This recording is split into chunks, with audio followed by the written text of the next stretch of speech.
Good day, my fellow Americans and good people of the world. Today, I address you in regards to an innovative idea that I believe has the transformative power to shape America's present and future vitality by transforming cities into vibrant innovations that template livability and prosperity so that all communities within them are in union with stewardship so that they may thrive. The concept is called Gateway City of Cities. Essentially, it's a template that we use to bring a certain definite formula to every city in every part of a nation. This includes large urban centers down to small towns. Depending on the size, of course, the amount of services that are provided and the scale for the template will be reduced accordingly, but fundamentally will still provide the same key core concepts. The notion is that if we can template a concept of livability, thrivability, resilience, stability, a network effect, we will be able to have communities that are robust and can foster well-being for those who live within it. And these communities would be more capable of responding to changes that are abrupt and unexpected. They'll be able to have the malleability, adaptability, mobility, and efficiency that's necessary to carry on and continue to progress no matter what circumstances may befall to each area. The general concept is if we can have a basic template that can be applied to every city, that this similarity will have an efficiency built in it that will ensure that every community has an opportunity built within it for people to be able to thrive, to build from, and to establish a sense of common interests for mutual respects, mutual benefits. In effect, it will be kind of like creating a equalizing innovation within communities so that every individual community has the opportunity to prosper. Where right now in America there are many communities that have whole populations of people left by the side of the road, literally. We have an increasing houselessness crisis on our hands. It's most apparent and aware in some of the larger urban centers, but it's happening in every community. Some of them are not as aware or present in the public because of great efforts spent on hiding the issue, but it's still there, it's not resolved. And this is fundamentally an issue about livability in our cities. And we're not going to be able to solve for that problem by piecemeal approaches to kind of address symptomatic manifestations of the issues that people are facing as they're trying to deal with the conditions of their circumstances to which their environments are imposing them to have to deal with. It's not to say that people's life choices, personal life choices, are not contributing factors to that. But the lack of fundamental frameworks by which people can bring themselves to self-actualize and become self-sufficient and self-reliant, and the oftentimes unfortunate circumstances where There are gentrifications within communities where they are intentionally turned into deserts of opportunity that end up sucking the substance of life from the communities and from the people, and make it more and more difficult to live in those areas. And then the slow encroachment of people with enough money to change the economic dynamics of that area, where then cost of living then goes to match those who are coming in that have the prosperity, and then effectively pushing people out, causing them to having very few options of being able to move somewhere else, because there are not very many places that are actually considered affordable in America. And many of these people have lived in these areas with substantial roots and ties, and they don't want to just leave those areas. And some of them are just stuck. They don't have necessary supports in order for them to move to different areas. And so they shift to move into their vehicles, or they end up moving out to live on the streets. And that there's an increasing population of people that are in that position. And when they're on the streets, they end up being exposed to harsh and cruel realities of the world that make their circumstances far more difficult than they need to be, and creating an environment of conditions that limit their options even more so.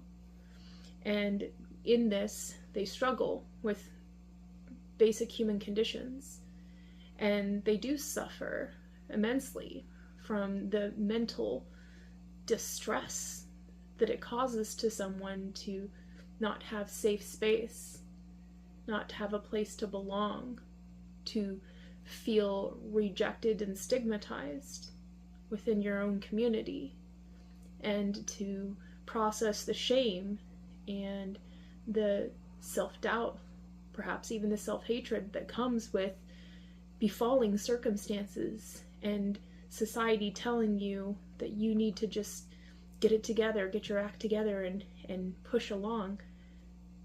But it's difficult to get out of that situation. And even when you get help, it's often more times even more stigmatizing.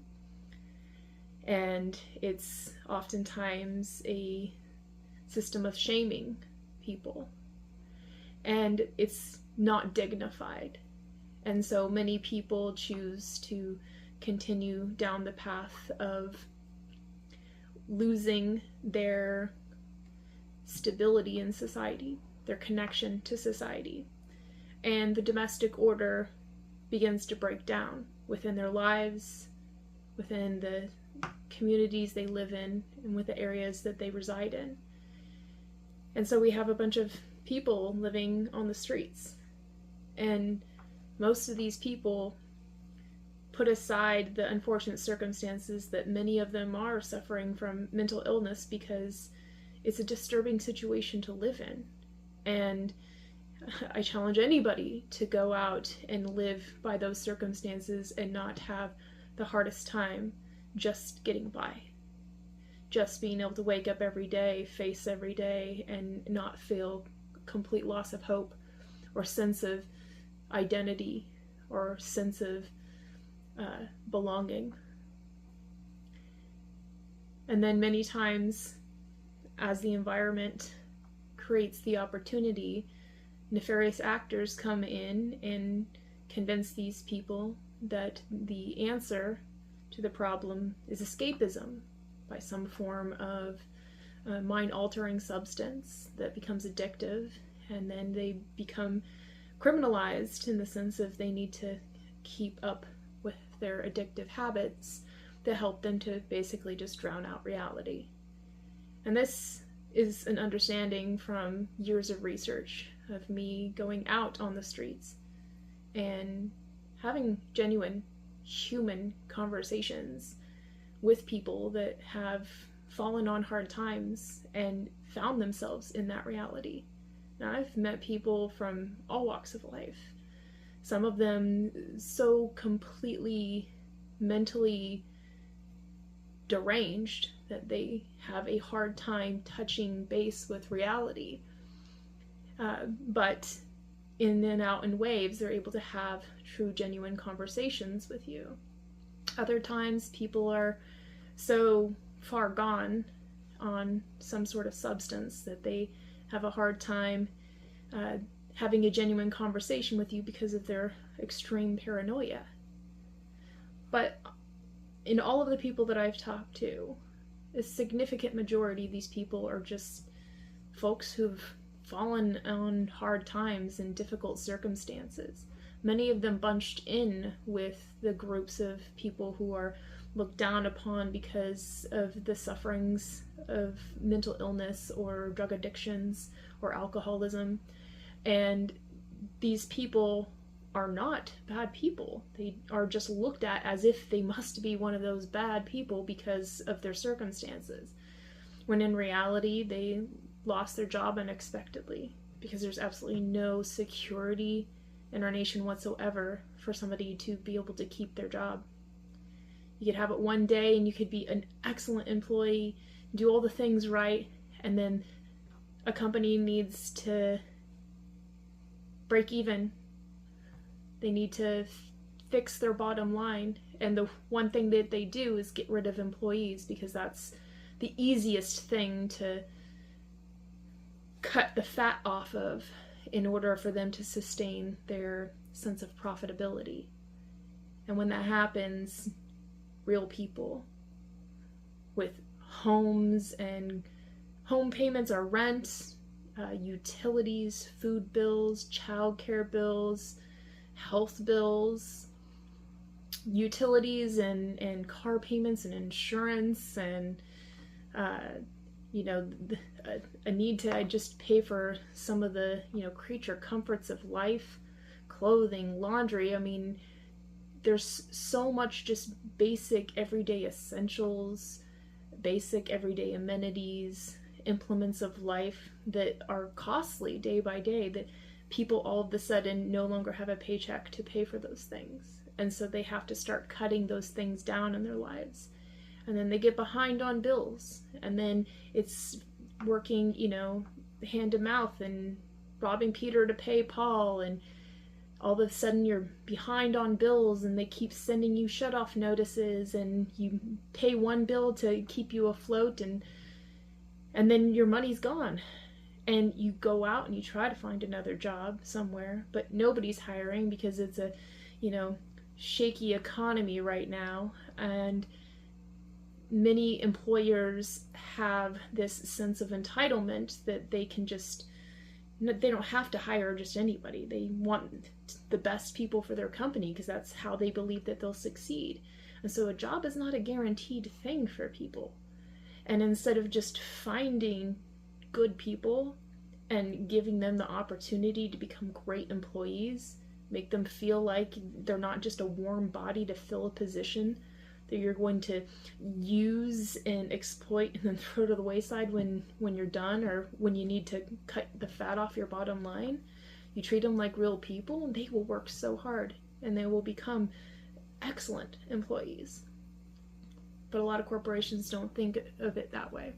And a lot of small businesses have a hard time staying afloat, so they can't even keep a hold of employees because they can't afford to pay them, because these small companies are being swallowed alive by larger corporations that are growing bigger and bigger every day in the form of monopolizations, cornering of the market.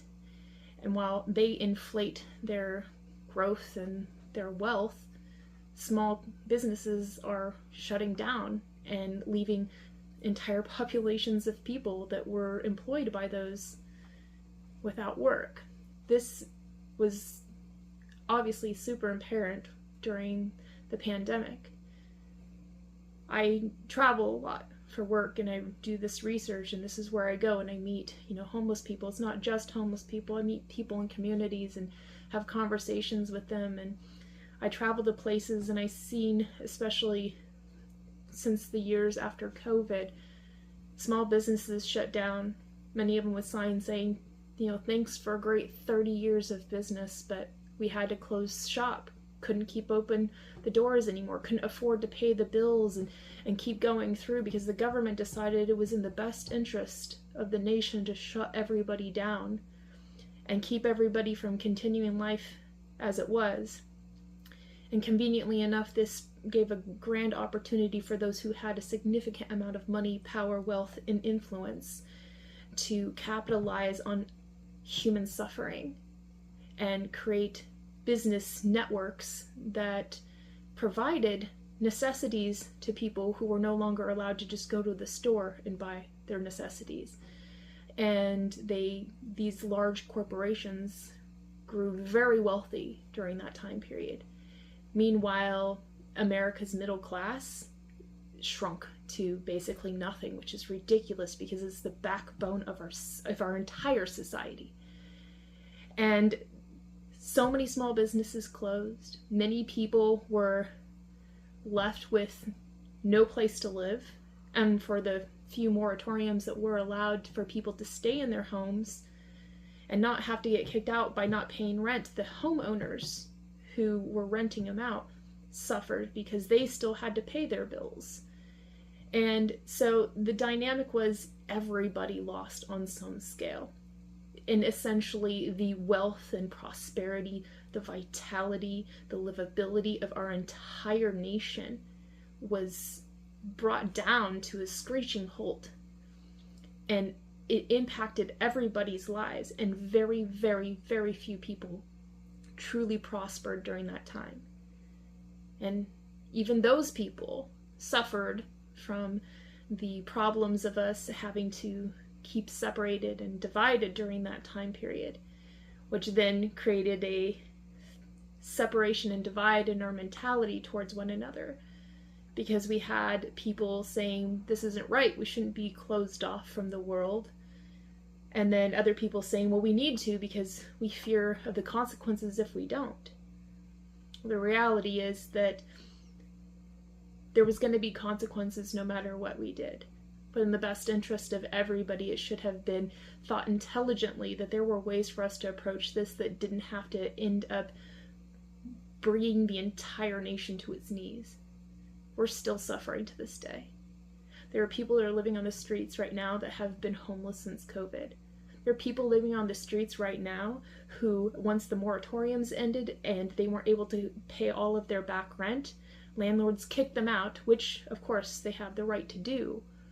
But these are families that had nowhere else to go, and the cost of living has gone up so high, and these people were not able to go out and find jobs because nobody would hire them.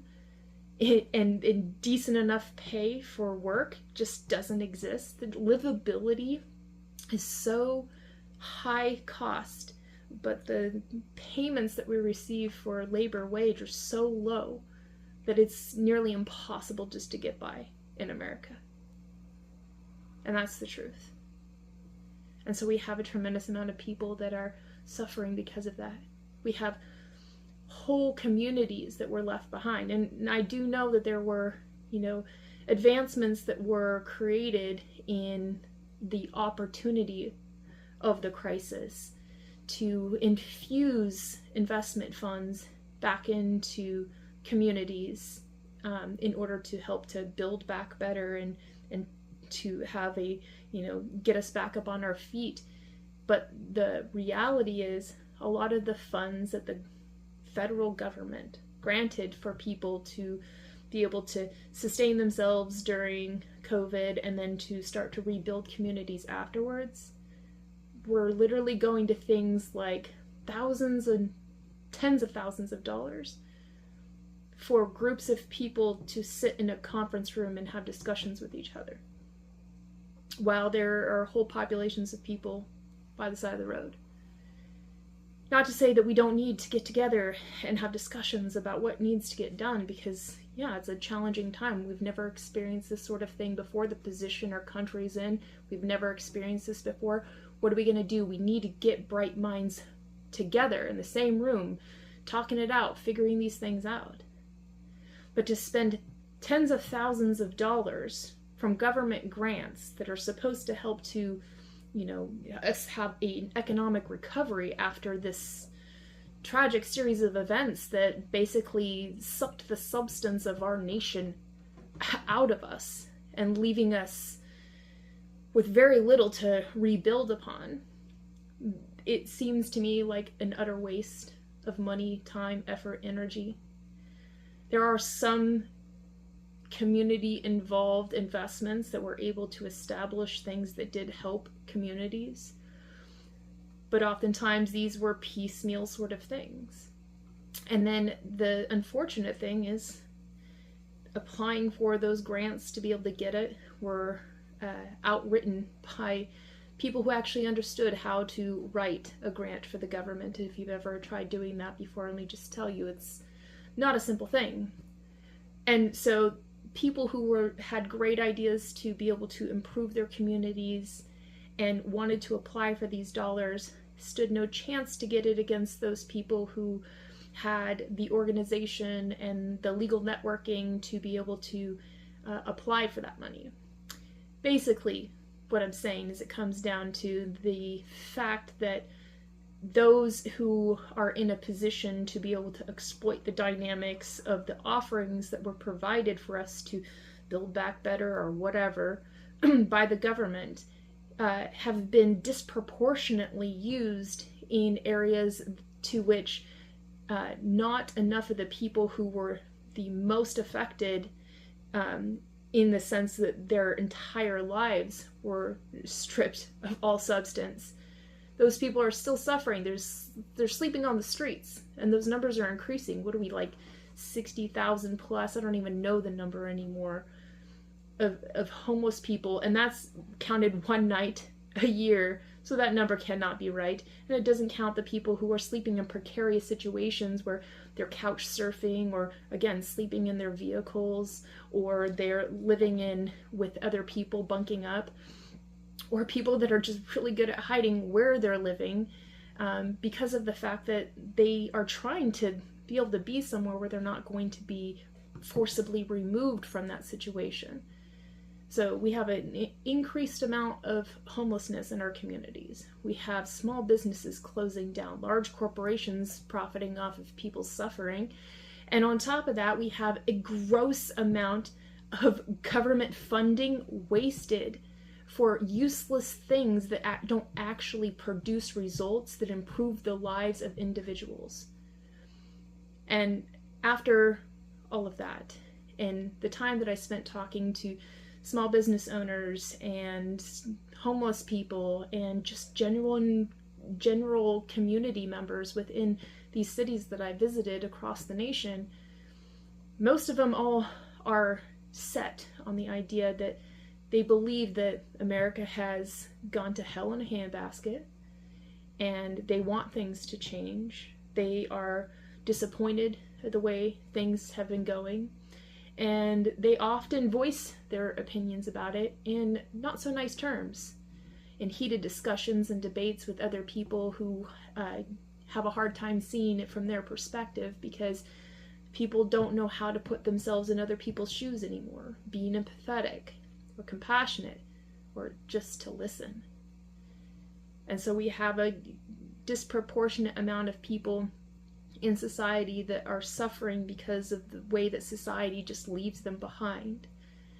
A significant amount of people that just don't care enough to understand why that number is increasing for those types of people that are just getting left behind, and why it is that large corporations keep getting richer and richer and richer, and small communities are slowly decaying because the substance of their communities are sucked out. There's no jobs there, so people have to move away, and they turn into deserts. Resource deserts, because you can't get resources in them. Stores close, so you can't get things that you need, services. You can't get the goods and services in your community. People start to move away, and suddenly you don't have enough people to work the jobs to keep the goods and services flowing in an economy, and so the stores close because of that. And then it shrinks and shrinks even more. And the idea of that being the opportunity for people who have, hordes of money that can step into those places and buy up property fairly cheap. But then once they start buying up property, it starts to increase the price of it, and then we're pushing out the people who were left in those communities. This is happening all across America. And not a lot of people have their ear tuned to that reality. But the fact of the matter is that there's not a single state in the United States to which this is not occurring to some degree. Some more than others. And there's a significant amount of people who have the wealth that invest and infuse into the areas that they live in so that they can keep the prosperity flowing. But I'm going to tell you right now, it's a facade. They may work for them in their little areas. Meanwhile, places across the nation are suffering because they don't have that type of wealth infusement. And those are the people, the ones with the money, are the ones that have the money to be able to get the lawyers to draw up, to get the grants, to get, government to invest in developing their areas further. The point of all this is that it makes no sense to me to allow people who know how to game the system to their favor, and those who need the assistance and need the support are not able to get that support because there's no means for them to get it. The opportunity to get it is out of their hands, is out of their reach. It is not an opportunity. It's an impossibility for them. And so we have this weird dynamic in our country. We have, in communities with wealth and abundance, right next door to a luxury hotel, we have a homeless person camping in a tent with trash all around it. I walk through some towns and there's human feces and urine on the ground. And I don't look at these people who are in that situation as if it's their fault. I really wish that there were services provided for them and places for them to be so they didn't have to be there. I really wish that they felt enough dignity in their own life, enough sense of self-determination that they wouldn't live in squalor on the street. And I know that if given the opportunity, their circumstances would change because their environment would change, their attitudes would change, their behaviors would change, and the entire trajectory of their life would change. But we're too busy investing in building new hotels and building new opportunities for people to have large companies come to their towns to benefit in some sort of trickle-down economics. Meanwhile, these large corporations are granted decades-long tax-free incentives to come and build in that area. And yes, they do bring jobs, but oftentimes they bring workers in from other places, so it doesn't necessarily mean that they're going to be hiring locally. And oftentimes these agreements that they have, they don't even have to hire a certain amount of people. And yeah, the people that do work there are going to spend money within the community, and so restaurants are going to benefit, grocery stores are going to benefit, clothing stores are going to benefit. That's what they call the trickle-down economics. But there's no guarantee that it's going to help everybody in that community. It's going to be a very small subset of people that are going to be benefiting from that directly. Meanwhile, that entire corporation is benefiting off of the taxes that everybody in that community is paying. Fundamentally, this is not right, reasonable, fair, just. I understand why that system is the way that it is, and it has worked for the time that it has been utilized in the nation. But I don't see reasonable any sort of justification to force people in a community that doesn't have enough tax revenue to pay for enough police force enforcement in their communities in order to keep their communities safe, that those communities shouldn't be getting money, tax revenue from large corporations that are there so that they can keep the community safe.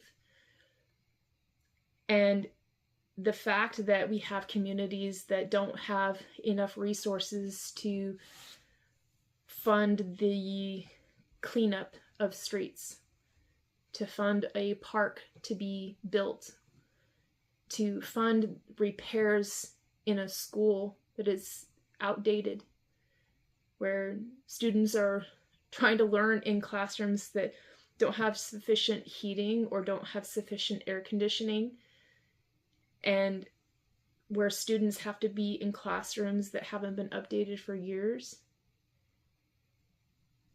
or many times they have to be either crammed together in like 30 kids to one classroom, and many of them fall behind because how could you possibly learn in any capacity when it's a 1-to-30 ratio between a single teacher and a bunch of students. This is why America's educational scores are depressing. You know, math, reading, science especially. We like to tout that we like STEM. We don't invest in communities and education for kids in order for them to thrive in those subjects. And there's inconsistency at every single school. Kids are not being taught at the same rate. You go from a second grader in one state to a second grader in another state, and one is definitely behind the other. Some of them are being taught things that are absolutely pointless, useless, and antiquated notions. And then we expect these kids to somehow go through the education system and not be taught the same level of critical thinking and conceptualization and understanding subjects and how to apply them as a school in a different district, just literally down the road. That these kids do not have the best opportunity to learn, and then we expect them to go through this ill-organized, almost basically useless education system, and then come out on the other side and be of some sort of genuine quality, that they could be hired by these companies that are increasingly picky about who they're going to hire. To me, it just seems like, again, there are some people that are intentionally, specifically advantaged in the current system because of the economics that's around the community development.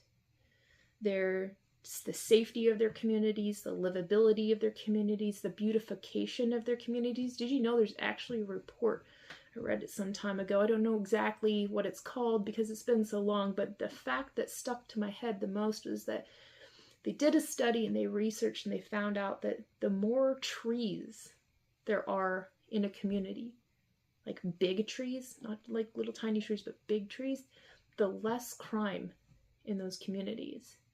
And they said that the factor was something of the sense of like longevity, and that the people cared about their neighborhoods.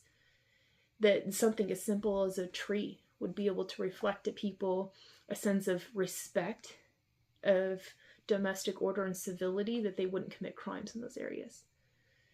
So to me, it just seems like if we recognize the fact that our environments determine so much of our thoughts, our behaviors, our actions, and we have many people in society that are being hooligans and delinquents and performing acts of criminality, many people who are struggling and suffering, and because of those circumstances fall into hard times and then get mixed up with the wrong type of people and start doing even more bad things. And it's like a snowball effect, and it just keeps getting worse and worse for them and for everybody around them. Communities are deteriorating from the core because of the fact that there's no uniformity in any of these communities for them to have livability and stability, social, economic, and governance fundamental order. And so to me, it seems like it would be beneficial if we could create a template that applies to all cities. that allows for people to have an infusement of the basic services that we need to have in order for cities to be sustained. And for that to come from a federal level, so that communities have more than enough adequate police force that are trained appropriately, that are able to perform this great services of public safety and public service, so that we have a thin blue line of law enforcement so as to deter people from crossing that into criminality that would then create a decline in the quality of life for all law-abiding citizens in that area. To have enough money to be able to pay for EMTs, to be able to work in areas so that we have those first responders to be able to go and respond when something happens, to be able to pay for firefighters when an emergency comes up. We need to have, these are basic services every community should be able to have. And many communities struggle to do that because they don't have enough tax revenue in their local or to the point where their state doesn't divvy out enough to them. That these communities struggle to find ways to fit in their budget, and oftentimes they cut things that they think are not worth it in order to keep the things that they think are worth it. And then oftentimes it's like, a decision between lesser evils, like, do we not invest in a greater police force so that we can be safe, or do we not invest in education so that our children can grow up and be capable citizens to be able to participate and contribute to society without becoming a burden to society, so that they can actually self-determine, become self-reliant? America's a land of the self-reliant, or so they like to make it seem, in this ideology. But in reality, society works against you being self-determined, works against you being self-sufficient. And the welfaring system, or the welfare system that is currently in society, is one that is stigmatized, is demoralizing, it's degrading, and it doesn't do enough to actually support people in the ways that they really genuinely need it. I'm not saying that there isn't help in what they're offered, but it doesn't put them in a position where they could then ascend themselves to higher levels. There's no social mobility in America. It's a land of who you know and what low you're willing to stoop to. How are you willing to, compromise your own values and virtues to make a quick buck? These are the types of things that society's creating by not creating genuine opportunities. And so, to me, it makes more sense of, instead of piecemealing together and only those people who, can seek out the opportunities that are available, that are held at an arm's distance, and where only some people can actually apply to it, create a genuine template to which everybody can equally, by their own merits, ascend in society to a higher level, create genuine wealth, generationally developed wealth, where they have a place that they can call home, that is healthy, that is not slums, that they're not going to be abused by their landlords and exploited, that they're not going to be abused and extorted or exploited by their employers. A community that is able to have all the resources that they need. A place that is safe and healthy and beautiful and clean and has a thriving identity to that local area. Culture and history, humanity, and entertainment, and something that draws people in, so that companies naturally want to go to those areas and set up shop, because the people who are going to work for those companies are going to have a great life living in those areas. and that there's so much opportunity across the nation to build up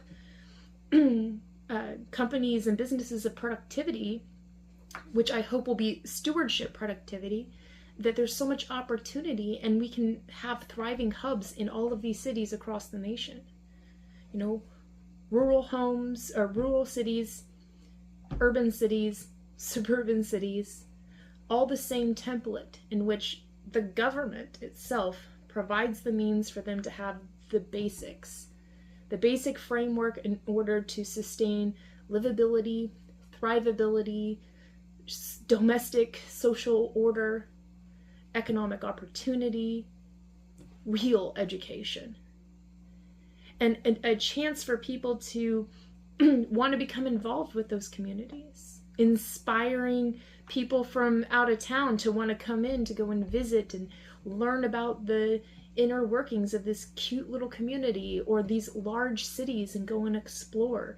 Having the idea of cities that are clean and that are safe and are engaging environments where you don't have to worry about going to visit somewhere and seeing a bunch of people sleeping on the street. We would have a dynamic travel industry in America then. I think that we would have a whole lot more people wanting to actually come to America from a foreign place, because America's cities would be these places of consistent thrivability. And the fact that every person in these communities would prosper and benefit from those things that are established. We're talking about systems that provide safety and security and beautification and entertainment and services and opportunities for small businesses to provide stewardship productivity and service to their local communities that then interconnect with other local communities and creating an entire web of opportunities between different communities that can share resources or share skill sets or talents, and to be able to provide ultimately opportunities for communities to have projects that are stewardship projects, so that houses within neighborhoods can be brought up to par where they need to be, so they're at livability and they have curb appeal, and so communities and neighborhoods are clean and safe and reflect happy, healthy homes. And understanding that not everybody has the economic means to do that, not everybody has the physical means to do that, not everybody has supporting people that could come in and help them to do those sorts of things. And so fostering within every community in this template framework the opportunity for those projects to be developed, so we can do one of the most important things for a city: maintenance. We have housing stock that is being not maintained, and so a house, instead of lasting for over 100 years, last 10 years and needs to be ripped down. Things fall apart when you don't take care of them.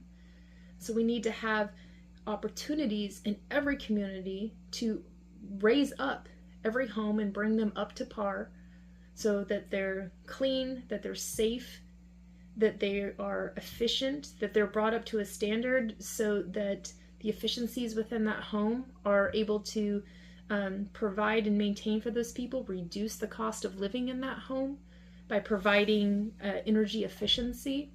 Now, there's many projects in local areas that try to offer those sorts of things, but it's not scalable because of funding issues, and because these are oftentimes small organizations that just don't have enough people to be able to do that.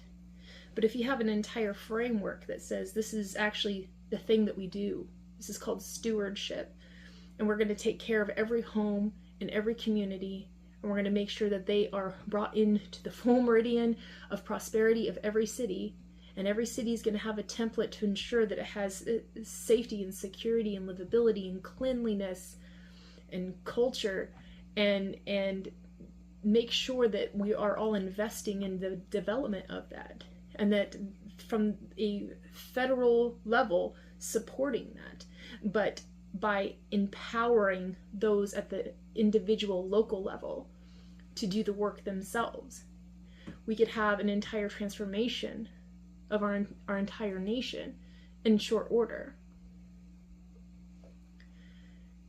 The way I see it is that if we're working at a local level, from the community and beyond, there will be a catalyst effect.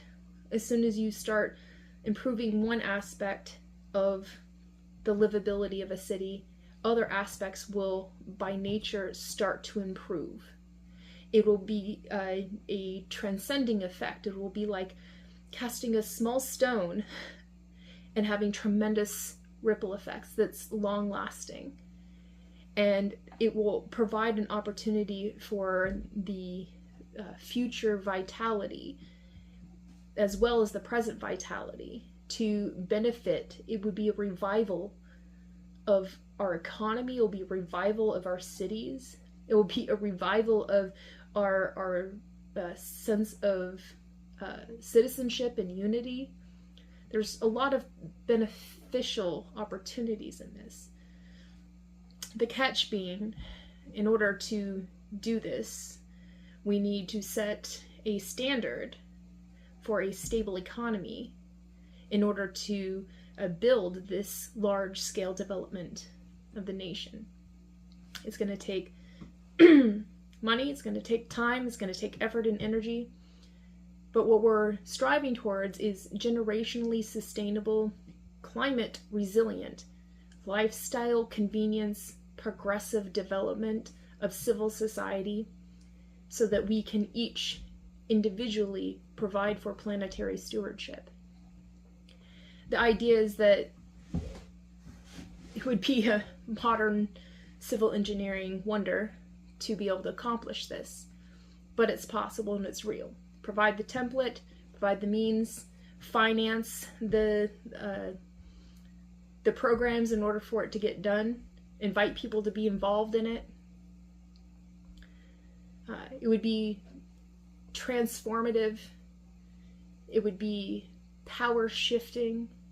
It would be identity shaping for our nation and for people here in America, to provide a means for these gateway city of cities to have everything that is needed for a comfortable life for those who reside there, and to have a community-centric approach to stewardship that makes common people achieve uncommon feats.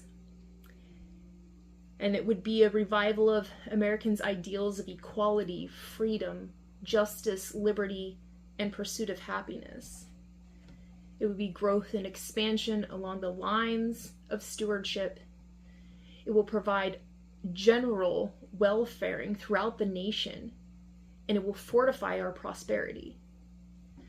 It'll give us a means to generate economic vitality without having to take on some angled approach. And what I mean by that is there was a dynamic economic shift when JFK decided to put America's initiative, its focus, its mission to go to the moon. And all of the resources, the money, the time, the effort, the energy, the focused attention, the intention that was applied to that, everybody working together. It was a massive generator in the economy. Similar things happen when we go to war, but I would prefer for us to do something constructive to grow our economy and the prosperity of our nation, rather than something destructive. Ultimately, it would be about building communities of trust, giving people something to believe in, that they can mutually agree to, that this is a good thing, it's going to benefit us all. And then nobody gets left behind. Everybody gets to be included.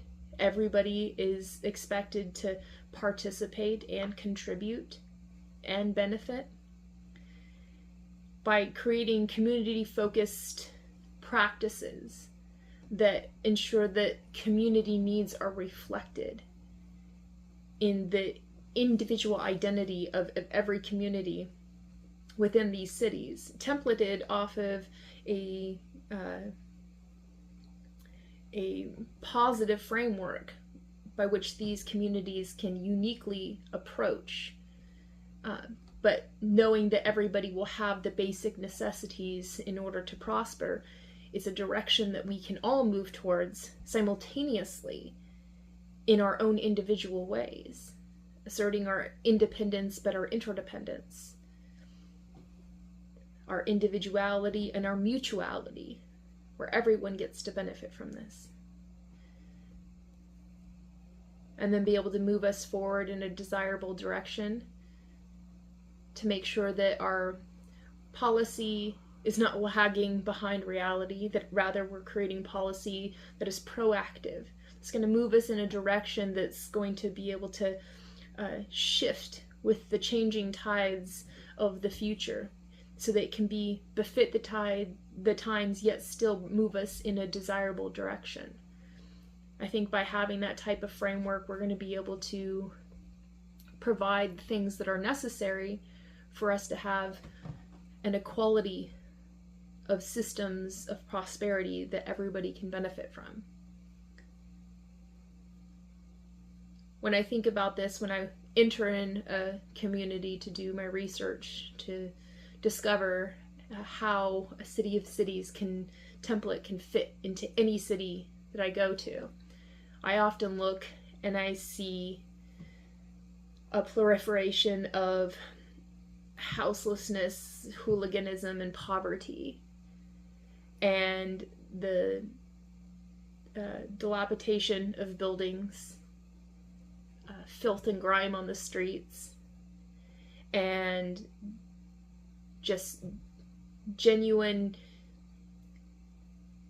disorder, and people existing that seem to have like no direction in their lives. And there are people in communities, small business owners, and teachers in communities, and places that provide organized sports for people to involve in. Like, these are great. These are foundational, rooted, stabilizing aspects of a community, and they're important. And small businesses like that, which are operating at the local level, where everybody knows your name, sort of thing, those need to be supported. And I believe that by providing an economic support system, and a support system with all the resources that are necessary to build and develop and grow a small business, and for that small business to have a insulary protective capacity, a support system, in order for them to not be swallowed whole by large corporations that want to come in and undermine the unique vitality of small businesses within communities. I think that that's going to represent the best advocacy that we can provide for small town America. And by doing this, we'll be able to create a consistent economic vitality throughout the nation.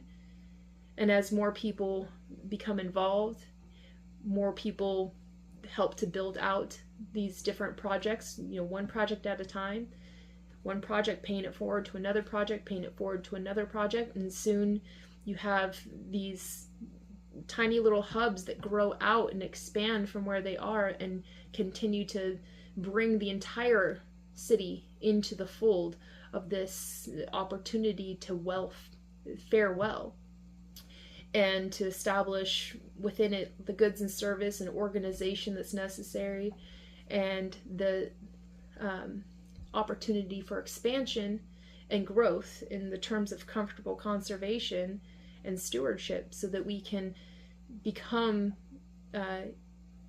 in short order,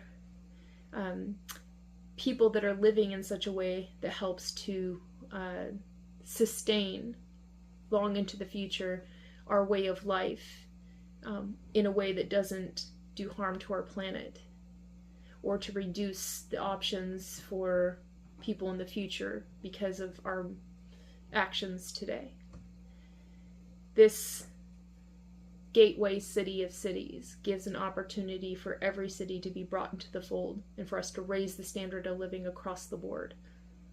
It's a way to get everybody involved in the same way, working towards one single purpose, and that's to develop these cities everywhere we go and to help one another to establish them, to experiment and work with the basic modeled framework, and to find new ways and best practices, and then share that with the community of all other gateway cities so that they can tweak their systems enough to get it to the optimization of efficiency while it's still retaining the individual identity of the locations that they're at and serving the needs of their independent locations.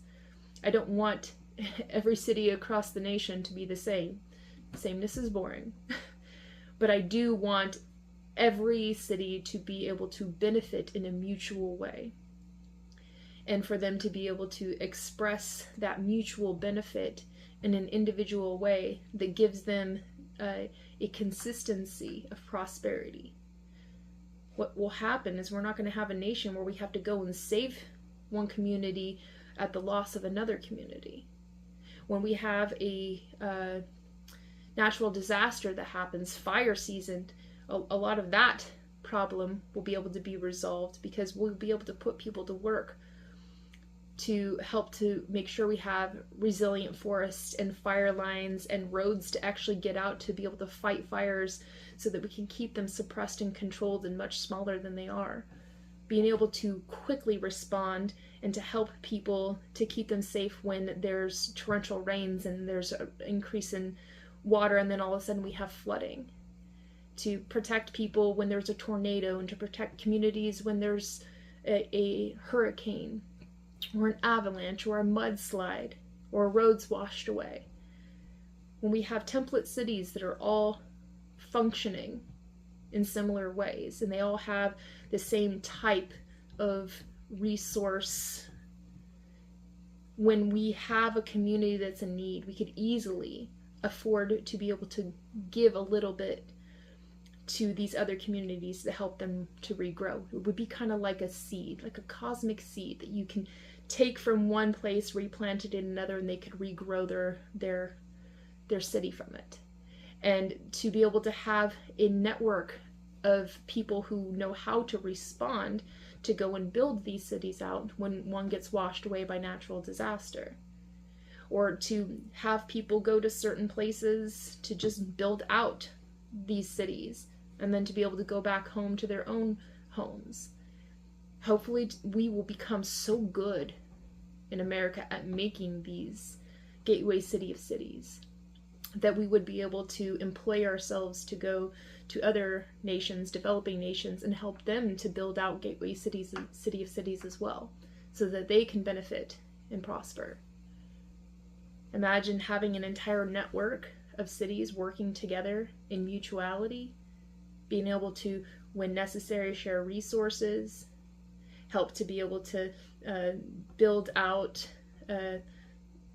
enough to share with everyone.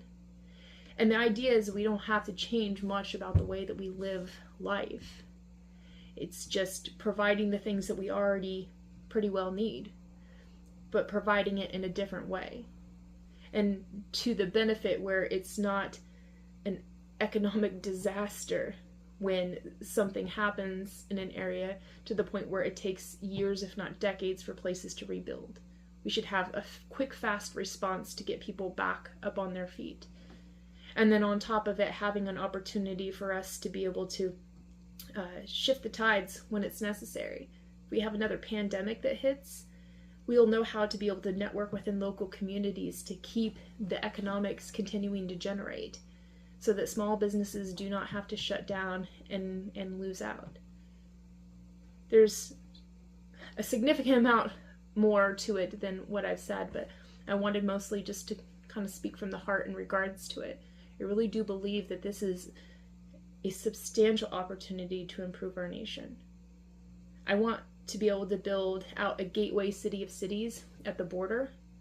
I believe that this would be the best, most humane, most generous and kind and reasonable and like humanistic approach to control immigration and to protect our borders and to reinforce them with resiliency.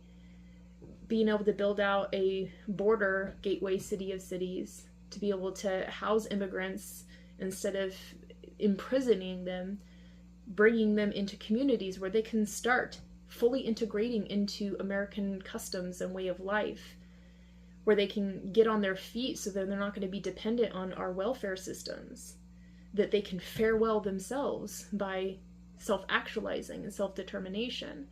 And these cities could give them opportunities to do that. And for the opportunity that we can improve the lives of everyone in every city across the nation, that we can improve our immigration system and make it more humane and more reasonable, to know that we would be able to eradicate houselessness, hooliganism, and poverty in every single city across the nation. And that we could do it in short order because it's a template effect. It's the same thing that we're applying everywhere in the same way, just every local community tweaks it to be able to find best practices for themselves. And that everybody's invited to participate and everybody mutually benefits from it. It just seems more reasonable to me to take that type of approach to America than to offer up these piecemeal opportunities that oftentimes only get taken advantage of by a small subset of the population and then benefits only a small subset. We could benefit everybody in a mutual way. And now imagine what America would look like when we raise the standard of living for everybody.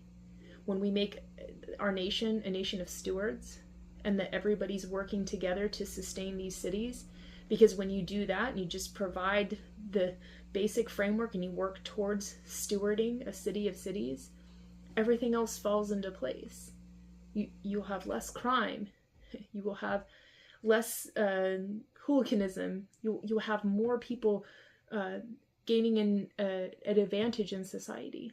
We'll have more small businesses developing. We'll have more people trying out new things and innovating and taking new approaches to life. We'll have more people socializing with one another, not looking at their neighbor as somebody to be jealous of or somebody to be angry about or somebody to look down upon with shame, but literally to look at everybody as humans, in mutuality. And we're all Americans, we're Americans whether we're by citizenship or by heart. And if we all work together towards a similar growth and development, moving along similar lines in growth and development, ultimately we'll be able to actualize whatever objectives we want. Now imagine this as being able to implement this at the full scale with all the details of the framework, which I've worked on and established and tweaked over the years. By becoming President of the United States, I would be in a position for which I could help to lead the country forward in a direction to accomplish this, and then empower every individual to become involved with that, and use that as the main domestic policy in America to develop out these gateway city of cities and to make sure that everybody prospers by it. It seems like that's the best approach to helping America take on a new role, to reimagine the American identity, to give us purpose and meaning, to literally just break away from the infighting about things that really just don't matter. And I think that we fight about things that really just don't ultimately matter because there's nothing to keep us focused, moving towards, And the petty infighting that's happening in society is something that I know will slowly dissolve away as more of us come into involving with one another in the same thing. We will have something to actually unite us by, and that we could all mutually benefit from. And I don't see this as like, taking a jab at corporations, because I think that corporations are tremendously important. I think they have a significant amount of benefit they can give to society, especially in terms of research and development. I think that they have an opportunity to be able to forge new pathways that will get us into grand leaps moving forward in positions that will help to advance us and keep us moving forward. I want us to be a ever more healthy, sustainable, just, peaceful, technologically advanced society. I don't want us to hold ourselves back in any regard. But we need to have a throttle on how large corporations are developing so that it's not at the disadvantage of entire populations of people. And I think that corporations would also benefit from having a guidance of, like, I understand you want to build out this type of technology, but let's gear it towards stewardship, and let's make sure that it benefits these gateway city of cities.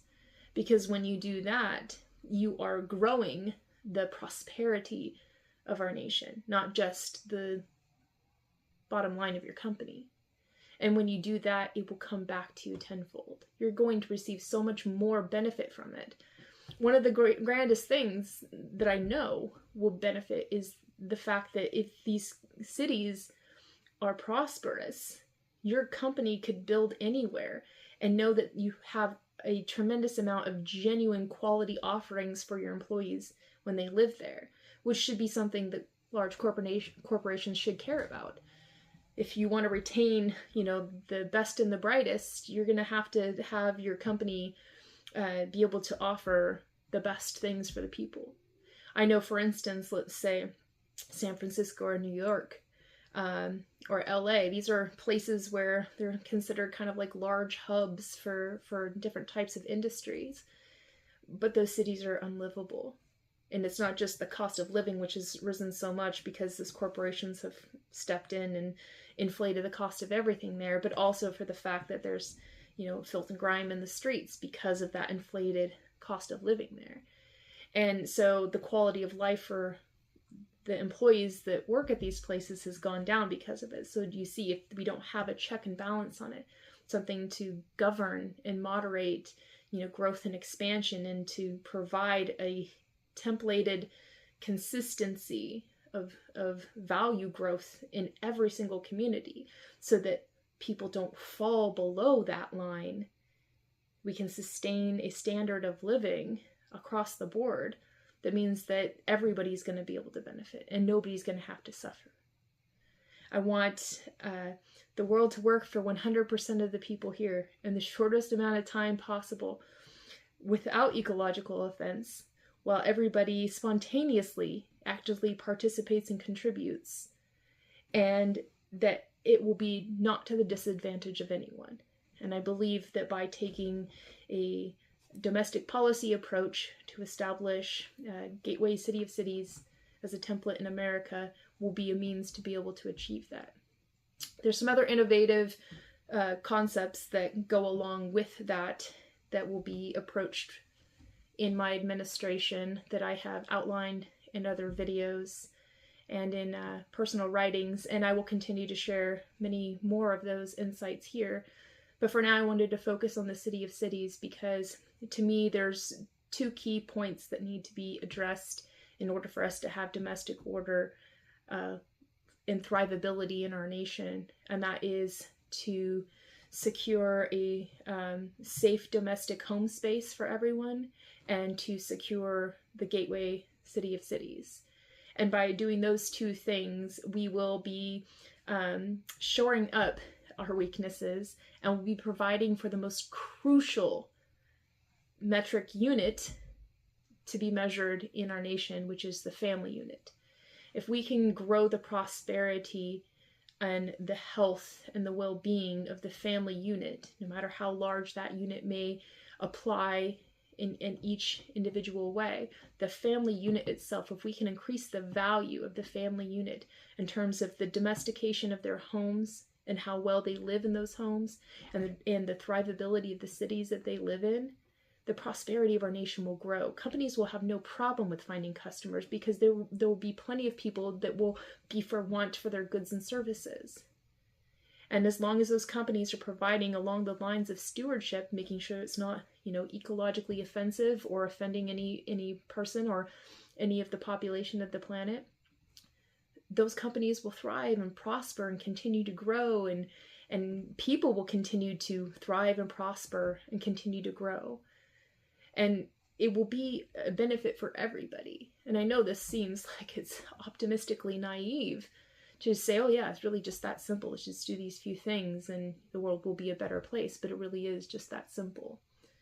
Because I believe that it's the simple things in life that make the biggest difference. Because it's the simple things that matter the most. And if we can focus on just these simple things and do them right, it will serve us well for generations to come. So it's my genuine hope that I have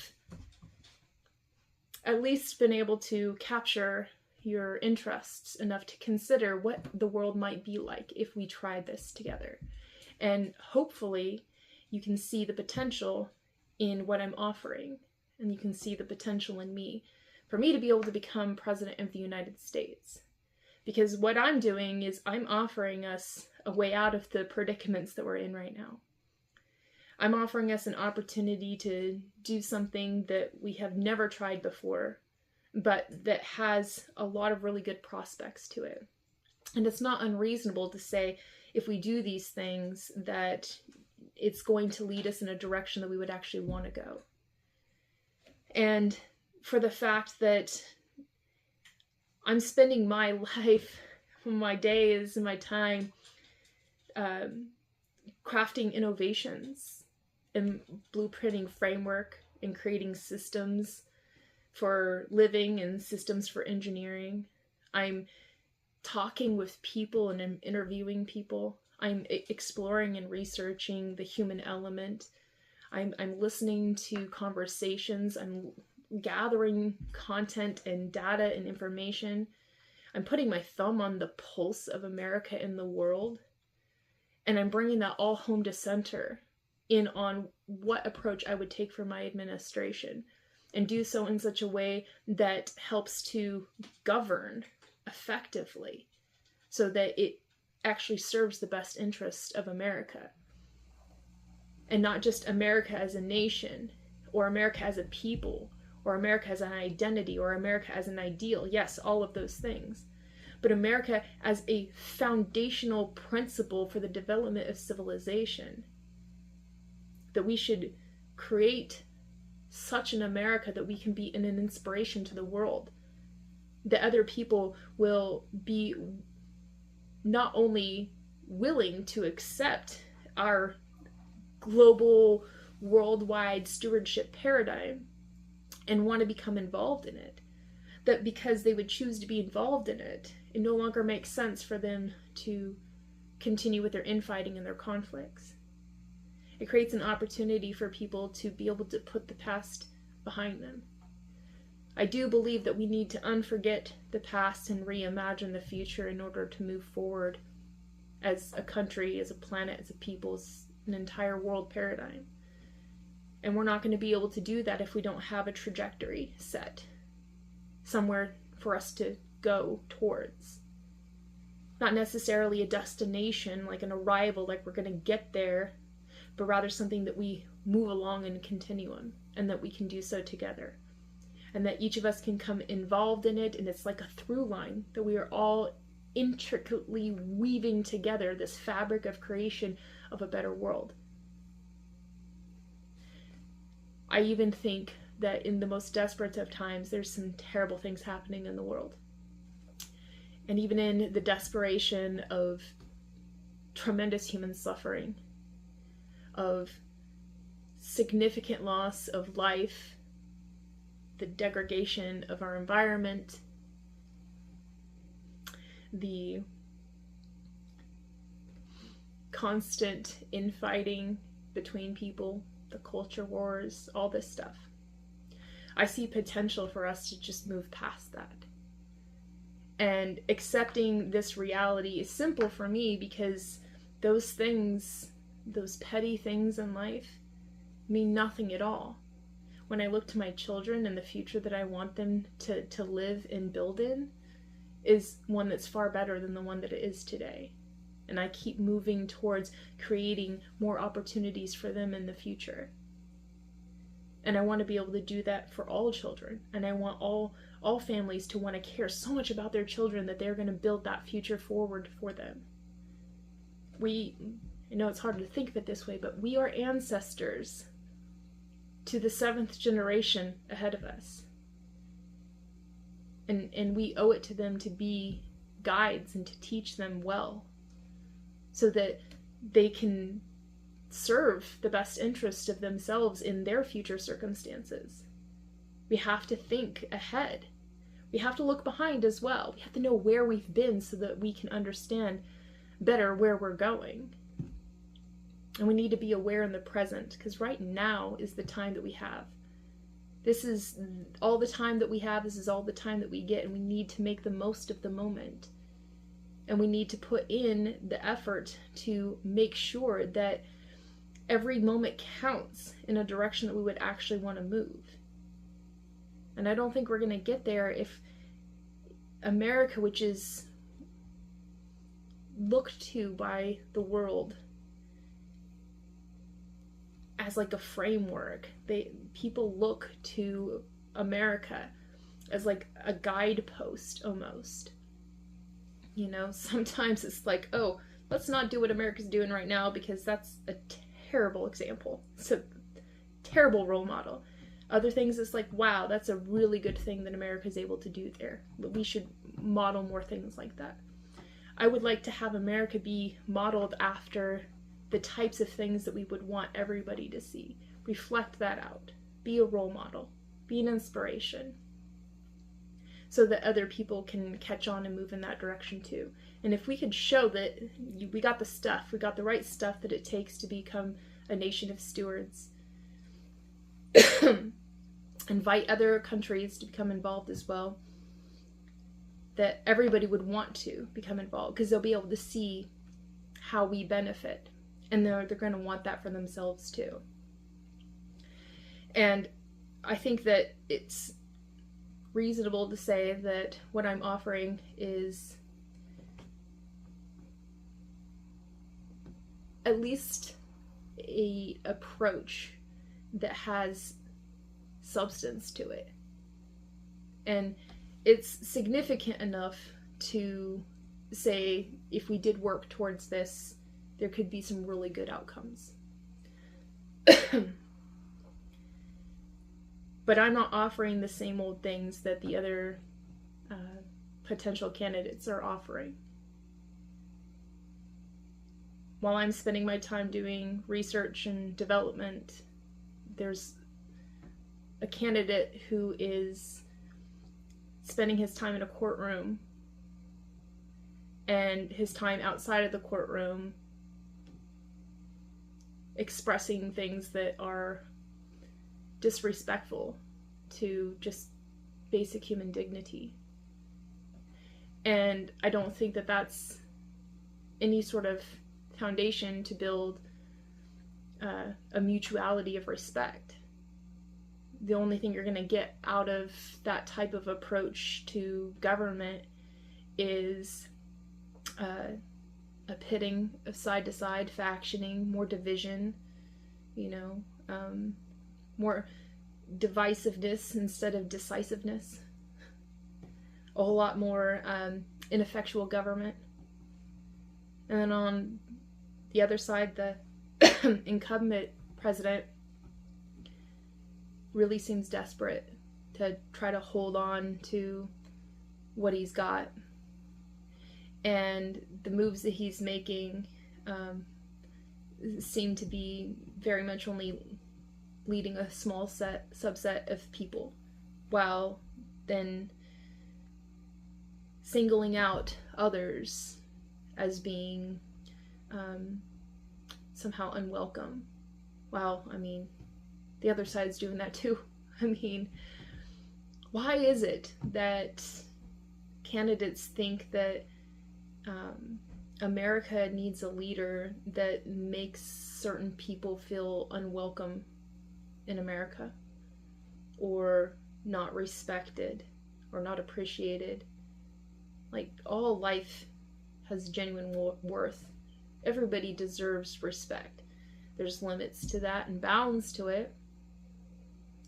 And usually respect requires extending respect. But I don't think that we should have leadership that is trying to make it be this ordeal of complaining about the other side in order to rile up the masses to choose them over the other side. It's like trying to win a popularity contest. That's not going to get us anywhere, folks. And you look at the policies that they say that they want to be able to enact, and it's a lot of the same old. It doesn't have direction. You know, it's like thinking only about now, not caring about the future, not like foreseeing that, you know, tomorrow's gonna have consequences to your actions for today. You know, just like basic human decency too. Like, I have yet to see a consistent capacity for any of the candidates that are currently in the race to like just be good humans, just be good people to themselves, like have some self-respect, and then to others, you know. And then the fact of the people who support those individuals oftentimes are riled up to be themselves not nice people. When I meet people who are supporters of, you know, the Democratic or Republican sides, it takes some work, but I can whittle it down and kind of get past the layers of just outright meanness that they tend to have. And then their like overt bias, that if you talk any topic that doesn't touch on the key points that their leading candidates have kind of crafted everything into fit under some category, they jump on you and label you as being, well, you're the other side, aren't you? And like, I won't even listen to you because you're the other. And in reality, like, when I hear that myself, like, I'm not the other. I'm just me. And rather than, you know, labeling me and then dismissing me, instead, why don't you come at me with some like key points to my policies that you think are falling short or are unreasonable or that won't serve the best interests of this country? How will it impact your life individually? Because I want to know that. I want to know that you've like let this sink in and kind of imagine what it would be about, and you thought reasonably, like, well, you know, let's not be selfish for just a moment and think about how that might benefit your neighbor or your community. I mean, what value would it bring to your city if you could walk down the street and not see a bunch of homeless tents camped everywhere? And that it's not because those people have just been disappeared, but rather those people are now fully integrated back into society and living thriving lives. Imagine, like, you'd have no guilt over just your own prosperity. Any jealousy that you might feel for other people that are benefiting, you know, in some way more than you, have more than you in one way or another, that jealousy would go away because you're like, I have enough.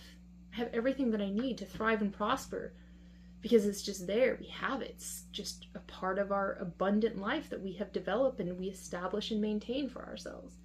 Imagine that type of world. And then imagine that it's not going to take very much for that to happen. You know, a mutual commitment to involve ourselves, some effort in a certain direction, one that you would be able to choose for yourself how you would want to involve. It just has to be within certain parameters, you know? And think about that. And then come back and tell me what you think about my policy. Come back and tell me, after you've like really just imagined for a minute what your life would be like if we had such a world. And think about the voiceless, you know, think about the plants and animals, you know, the biota on the planet that we very much depend on. Think of how they would benefit and they would no longer suffer. Think about the fact that we would have clean water, clean energy, sanitary cities, water and sanitation for everyone. To know that we would have a resilient and sustainable food supply for everybody. I mean, there's lots of benefits to having a sustainable world and to steward not only our planetary worldly paradigm, but steward our nation, steward our homes. Imagine what that would be like for yourself. And if you can find a fault in it, or even if you like say, well, it's not possible in this way or that way, you know, meet me with that critical thought. And give me an opportunity to answer it in a reasonable way. I would like to be able to just show you. Give me the opportunity and we'll step up, we'll make this happen, and you'll see for yourself the results. It won't be a hollow platitude, some false promise, or a benefit for this side at the disadvantage of this side. I think about all of the people that I've met and all of the people I have yet to meet and how this will help them benefit their lives. And it like almost makes me want to cry tears of joy, because it's like, this is just going to be exactly what you need. And the many people, especially the homeless people that I tell that I want to be able to, you know, bring this sort of thing about, and I ask them, what are your thoughts and opinions? What sort of amenities would you want? What sort of like things would you like to have provided for, you know? What's the hardest part of your life, you know? What's the best part of your day, you know? Just living as you are. And they tell me they're like genuine human stories, and I engage with them, and I find it interesting that the people that have the least in terms of like earthly possessions and, you know, hopes for the future and, you know, potential prospects to just get the basic necessities of life just for one day at a time, these people have the most insight to provide and the most willingness to say, if you do that, I'm on board.